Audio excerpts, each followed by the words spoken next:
Hello everyone, this is Mohammad Shahid Ahmed और आज की इस वीडियो में जो हम टॉपिक डिस्कस करने जा रहे हैं वो भी ग्राफ से रिलेटेड है। और लास्ट वाली वीडियो में हमने ग्राफ का टॉपिक डिस्कस किया था, मगर वो डिस्टेंस टाइम ग्राफ था। और आज की वीडियो में जो हम ग्राफ पढ़ने जा रहे हैं वो है वेलोसिटी टाइम ग्राफ। तो वेलोसिटी का टाइम के साथ कैसा ग्राफ बनेगा वो हम डिस्कस करेंगे। तो वीडियो स्टार्ट करने से पहले छोटी सी इन्फॉर्मेशन, चैनल को लाइक करें, सब्सक्राइब करें, बेल आइकन को प्रेस करें ताकि इस तरह के आने वाली वीडियोस की नोटिफिकेशन आप तक पहुंचती चले। तो वीडियो को स्टार्ट करते हैं। तो हमारे पास ग्राफ बनाना है। ग्राफ इसके दरमियान है वेलोसिटी और टाइम का ग्राफ। तो फिर हम बात वहीं से स्टार्ट करते हैं। हम दो तरह के एक्सिस है हमारे पास, एक्स एक्सिस और क्या है हमारे पास वाई एक्सिस। तो अगर हम एक्स एक्सिस के हवाले से बात करें तो वहाँ पे हमेशा इंडिपेंडेंट वेरिएबल आता है। तो टाइम को हम कहाँ लिखेंगे, एक्स एक्सिस में लिखेंगे, और वेलोसिटी को हम कहाँ लिखेंगे, वाई एक्सिस में लिखेंगे। फिर अगेन कहानी यही आती है कि अगर velocity time graph increasing order में है और अगर velocity time graph straight line है तो इस वक्त याद रखिएगा, एक और एक चीज़ समझ लेते हैं कि आपका जो वेलोसिटी टाइम ग्राफ है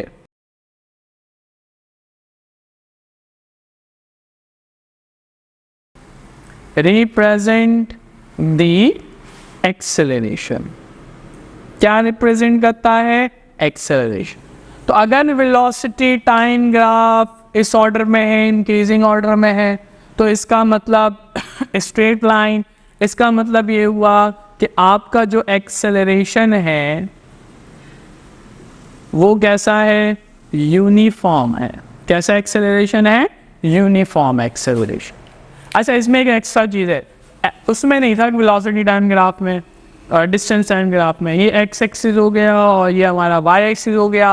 अब ग्राफ इंक्रीजिंग ऑर्डर में नहीं है, ग्राफ क्या है, डिक्रीजिंग ऑर्डर में। तो इस अभी भी है वो स्ट्रेट ही लाइन है, तो अभी भी स्ट्रेट लाइन है, मगर अब ग्राफ डिक्रीजिंग ऑर्डर में है। तो एक्सेलरेशन तो अभी भी है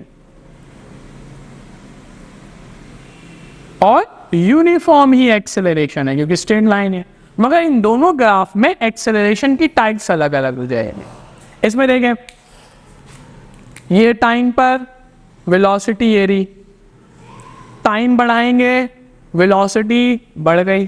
तो जब आपके पास ग्राफ इंक्रीजिंग ऑर्डर में स्ट्रेट लाइन हो तो एक्सेलरेशन पॉजिटिव हो जाएगा, तो ये बनेगा पॉजिटिव यूनिफॉर्म एक्सेलरेशन। और अगर यहाँ पर देखेंगे तो इस पॉइंट पर अभी आपकी वेलोसिटी ये रही, टाइम और टाइम ये रहा। जैसे ही हम आगे टाइम बढ़ा रहे हैं तो टाइम बढ़ने से वेलोसिटी क्या हो रही है, कम हो जा रही है। तो ये वेलोसिटी का कम होना हमने अपने पिछले वीडियोस में देखा है। जब वेलोसिटी बढ़े तो उसे कहते हैं पॉजिटिव एक्सेलरेशन, और जब वेलोसिटी घटे उसे कहते हैं नेगेटिव एक्सेलरेशन। तो यहाँ वेलोसिटी घट रही है, कम हो रही है, तो ये क्या कहलाएगा, नेगेटिव एक्सेलरेशन। ये यूनिफॉर्म क्योंकि स्ट्रेट लाइन है, तो ये वाला क्या है, पॉजिटिव यूनिफॉर्म पॉजिटिव एक्सेलरेशन। और ये क्या हो जाएगा, यूनिफॉर्म नेगेटिव एक्सेलरेशन, क्योंकि यहाँ पर ग्राफ डिक्रीजिंग ऑर्डर में है। ठीक है, समझ आ रही बात। तो अगर जब भी ग्राफ इंक्रीजिंग ऑर्डर में बने तो हम कहेंगे पॉजिटिव यूनिफॉर्म एक्सेलरेशन, और जब भी ग्राफ डिक्रीजिंग ऑर्डर में बने तो क्या बनेगा, नेगेटिव यूनिफॉर्म एक्सेलरेशन। ठीक, क्लियर हो गई बात। अच्छा, जैसे हमने स्लोप के बारे में पिछली वीडियोस के अंदर, स्लोप, अगर मैं डिस्टेंस टाइम ग्राफ का स्लोप निकालूं, स्ट्रेट लाइन के बारे में, कर्व का स्लोप अभी हमने नहीं सीखा।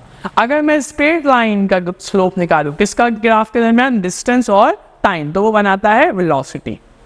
तो यहाँ पे हम पढ़ रहे हैं वेलोसिटी टाइम, तो यहाँ लिख लेते हैं slope of velocity time graph. अगर मैं वेलोसिटी टाइम ग्राफ का स्लोप निकाल लूं तो वेलोसिटी टाइम ग्राफ का स्लोप क्या रिप्रेजेंट करेगा, एक्सेलरेशन। क्या रिप्रेजेंट करेगा, एक्सेलरेशन रिप्रेजेंट करेगा। स्लोप निकालने का वही फॉर्मूला है, that slope is equals to y2 minus y1 divided by x2 minus x1। किसी भी y एक्सिस के दो पॉइंट को माइनस कर दें, किसी भी एक्स एक्सिस के 2 पॉइंट को माइनस कर दे और उनका रेशियो ले लें, ये स्लोप बन जाएगा। बट अब हम एक और एक चीज समझते हैं, अगर हमारे पास velocity time graph X axis ये रहा और ये हमारा हो गया वाई एक्सिस, अगर velocity time graph straight line नहीं है और वेलोसिटी टाइम ग्राफ कैसा बन रहा है, वेलोसिटी टाइम ग्राफ कर्व बन रहा है, ऐसे भी कर्व बन सकता है और ऐसे भी कर्व बन सकता है। ये हमारा एक्स एक्सिस, ये हो जाएगा हमारा वाई एक्सिस और ग्राफ कर्व हमारा इंक्रीजिंग ऑर्डर के बजाय डिक्रीजिंग ऑर्डर में ऐसे भी बन सकता है, तो दोनों ही कर्व है। तो जब भी कर्व बने, हमारा कर्व आए, कैसा कर्व, लास्ट वीडियो में ये बताया, दैट इज पैराबोलिक कर्व। तो इसका मतलब अब एक्सेलरेशन यूनिफॉर्म नहीं रही, एक्सेलरेशन क्या हो गई, नॉन यूनिफॉर्म हो गई, ठीक है। मगर देखें कर्व बढ़ रहा है ना, ऊपर की तरफ जा रहा है, तो वेलोसिटी टाइम बढ़ने से वेलोसिटी में हो तो इजाफा रहा है, भले से यूनिफॉर्म इजाफा ना हो तो इजाफा ही रहा है ना, तो ये क्या हो जाएगा, पॉजिटिव नॉन यूनिफॉर्म एक्सेलरेशन। और अगर कर्व डिक्रीज पर जा रहा है, मतलब पहले ये एक वेलोसिटी है ये टाइम पर, अब इस टाइम पर वेलोसिटी कम हो गई, तो अभी भी वेलोसिटी नॉन यूनिफॉर्म है क्योंकि कर्व है, तो ये हमारे पास नॉन यूनिफॉर्म ही वेलोसिटी रहेगी। मगर क्योंकि कर्व डिक्रीजिंग ऑर्डर पे वेलोसिटी डिक्रीज हो रही है, तो नेगेटिव नॉन यूनिफॉर्म वेलोसिटी। तो कर्व जैसे वहां पे बनना था, स्ट्रेट लाइन ऊपर की तरफ जा रहा है तो पॉजिटिव वेलोसिटी, स्ट्रेट लाइन नीचे आ रहा है तो नेगेटिव। तो यहाँ पे अगर कर्व इंक्रीजिंग ऑर्डर में है तो पॉजिटिव मगर नॉन यूनिफॉर्म, डिक्रीजिंग ऑर्डर में जा रहा है तो negative but non uniform velocity, ठीक है। एक्सेलरेशन वेलोसिटी टाइम का ग्राफ कुछ इस तरह से बने।